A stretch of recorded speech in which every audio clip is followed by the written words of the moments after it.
Vidéo sur la douleur à l'arrière de la cuisse, tendinite du biceps fémoral. Aujourd'hui, on va faire tout simplement la meilleure série d'exercices que je connaisse pour soulager la douleur à l'arrière de la cuisse à la maison. Surtout si elle vient de ce muscle. Cette douleur qui descend de la cuisse vers le côté externe du genou. Et si c'est ta première fois ici, je t'aide à remplacer cette petite pochette de médicaments par des exercices faciles. Et tu n'as pas besoin d'être mince, jeune ou d'avoir de la souplesse pour bien bouger. Ce muscle est contrôlé par deux parties du fameux nerf sciatique. Si le nerf sciatique est irrité, il ne laisse tout simplement pas le muscle se détendre. Et c'est de là que vient la douleur à l'arrière de la cuisse et l'inflammation, la tendinite du biceps fémoral ici, sur le côté du genou. Ce que nous allons faire, c'est tout simplement la meilleure façon de mobiliser, de libérer le nerf sciatique dans ce cas. Asseyez-vous plus près du bord de la chaise, il est important que votre pied soit bien posé au sol. Vous allez enrouler la colonne depuis la tête jusqu'au sacrum, jusqu'au bas de la colonne. Laisse-moi enlever le micro ici, sinon soit t'entends ma barbe frotter, soit j'entends mon cou faire ce petit bruit de pigeon. Commence à enrouler la colonne, regarde. Colle le menton contre la poitrine et enroule, fais un C avec la colonne jusqu'à ce que ce soit confortable. Étape suivante, tends la jambe jusqu'à juste avant la douleur. Je veux que tu sentes l'étirement dans la jambe sans que ça fasse mal. Si ça fait mal, il suffit de revenir un peu. Dans cette position, on va faire le même mouvement avec le pied et avec la tête. Regarde, lève le pied, lève la tête, baisse le pied, baisse la tête. Fais attention, je ne bouge pas le genou, je ne bouge pas la hanche, ni la colonne vertébrale. C'est seulement le pied et la tête. Fais ce mouvement 30 fois, sans te presser. Repose-toi et répète 3 fois. Ce sont 3 séries de 30 répétitions. Tout de suite, tu sens déjà ta jambe plus légère, la douleur soulagée. Mais il est important de te rappeler que pendant les premiers jours surtout, tu ne dois faire cet exercice qu'une seule fois par jour. C'est parce que le nerf a besoin de temps pour se reposer, pour se rétablir après qu'on l'ait mobilisé. Bien sûr, l'étape suivante consiste à soulager le muscle lui-même. Et dans ce cas, l'étirement n'est pas la meilleure option parce que si le tendon est enflammé, l'étirement va provoquer de la douleur et la tendinite mettra encore plus de temps à guérir. Ce que nous allons faire, c'est désactiver les points de tension ou même les points gâchettes de ce muscle. Reste assis sur la chaise, mais au bord de la chaise avec le pied bien posé au sol. Je vais remonter un peu mon vêtement ici, regardez. On va utiliser la pulpe des doigts pour chercher le point gâchette.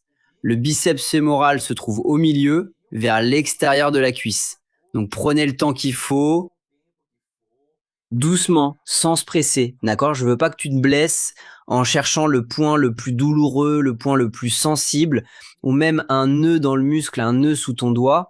J'ai trouvé un petit point plus sensible ici. À cet endroit, tu vas exercer une légère pression pour avoir le minimum de douleur.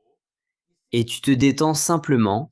Observe ce qui va se passer. Reste dans cette position. Garde la même pression du début à la fin, pendant 1 minute. Tu vas sentir le nœud se défaire, le muscle se détendre, fondre sous ton doigt, et la douleur elle-même va diminuer. Après 1 minute, tu continues avec la même pression. N'appuie pas plus fort, ne fais pas le malin. Et on va maintenir la pression et bouger légèrement la jambe. Regarde tant et reviens. Maintiens la pression avec le mouvement pendant encore 30 secondes. Avec la détente du muscle, la circulation s'améliore. Et c'est de là que vient cette sensation, cette vague de relaxation, cette sensation de chaleur qui descend dans la jambe. C'est le signe que tu as bien fait l'exercice et que ton corps te remercie. Gratitude, lumière de gratitude, gratitude totale. Et pour finir d'améliorer le tendon du biceps fémoral, là où l'inflammation se produit, on va relâcher la tête du péroné. Quand on relâche cette articulation, la jambe devient libre. On enlève la surcharge du tendon. Autrement dit, en plus de soulager la douleur immédiatement, on améliore la récupération, la cicatrisation de la tendinite. Ce qu'on va faire, c'est relâcher, mobiliser directement la tête du péroné. Je vais te montrer ça étape par étape pour que tu puisses trouver ce petit os. Tu peux venir ici par derrière. Il se trouve tout près du pli du genou. Tu vas chercher ici, avec le bout des doigts. Tu vas sentir une petite boule sous ton doigt. Elle est plus petite qu'une balle de golf, à peu près de la taille d'une bille. Si tu as des difficultés, tu peux aussi venir par l'avant du genou. Ici, au début du tibia, chez certaines personnes, cette extrémité de l'os est très facile à trouver. Tu vas venir à ce même niveau. Regarde, jusqu'à près de l'arrière du genou, sur le côté, tu vas trouver cette petite boule. Vas-y doucement et tu la trouveras. C'est super facile. Une fois que tu l'as trouvée, tu vas la tenir, par l'avant et par l'arrière. Pas besoin d'écraser. Ici, détends la jambe, mets ton poids sur l'autre jambe. C'est un conseil important. Tu vas simplement pousser ce petit os d'avant en arrière. Concentre-toi sur le fait de garder un rythme agréable pour toi. Ne t'inquiète pas si au début tu ne sens pas l'os bouger, si tout te semble rigide. Au bout de 30 secondes, 1 minute, tu vas remarquer que ce petit os va commencer à bouger. C'est ça qui va montrer que tu es en train de lubrifier cette articulation. 30 secondes à 1 minute, c'est plus que suffisant. Le biceps fémoral peut aussi te rendre raide. Et cela se répercute sur le genou et la colonne vertébrale. Ici sur la chaîne, il y a déjà une vidéo qui explique comment améliorer ce raccourcissement musculaire avec 2 exercices. Il suffit de cliquer ici pour regarder. Et si j'arrive à t'aider aujourd'hui, partage cette vidéo avec quelqu'un qui a mal à la cuisse, au fessier ou au nerf sciatique. C'est tout ce que je te demande. Utilise cette vidéo pour aider ceux qui en ont besoin. Je m'arrête ici, je t'embrasse et à la prochaine.